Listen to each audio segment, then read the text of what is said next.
Hi guys, so today I am here to review Horrorstor by Grady Hendrix.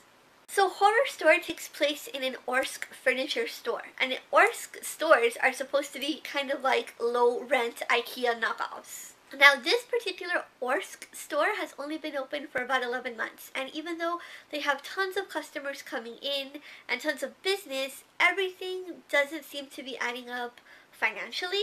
Like, they've been having a lot of problems with inventory going missing and vandalism, and it's just not really working out really well for the store. Also, a lot of weird things seem to be happening after hours when like nobody is at the store.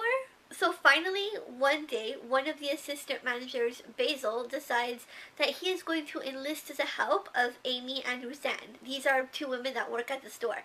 And he asks them to stay the night with him at Orsk.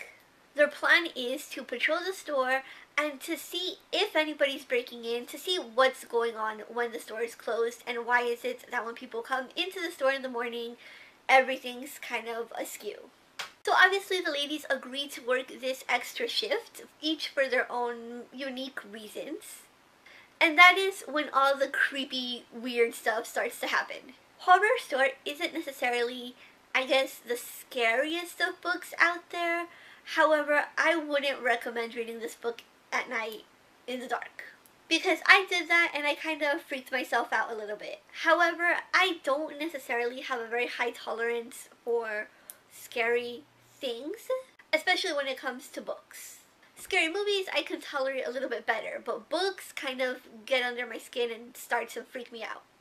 This book was a super quick read. I got through it like in 2 days. It's only about 250 pages, and I was just like, what the hell is going to happen next? One of the things I loved about this book is just the design of it. The cover and sort of the layout of it is meant to look like a furniture catalog. However, when you look at the cover closely, you really see that everything isn't quite what it appears to be. I also really enjoyed the artwork at the beginning of each chapter and a quick little description of what this particular furniture item is. These things get creepier and creepier as you get into the book. The first ones are very basic things. You know, there's a bookshelf or storage units, but as you get deeper and deeper into the book, they just get creepier and creepier, and I just thought that was a really cool touch. The writing in the book is quick and fast-paced, but somehow I feel like you really get a sense as to who each character is. Even though this is a really short book, I learned a lot about Amy and Roseanne and Basil and all the other characters in this book.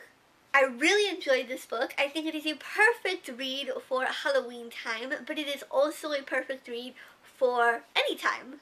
Also, if you happen to work in retail, or if you're like me and have a huge love of IKEA, you will never look at IKEA and the whole retail world the same way again.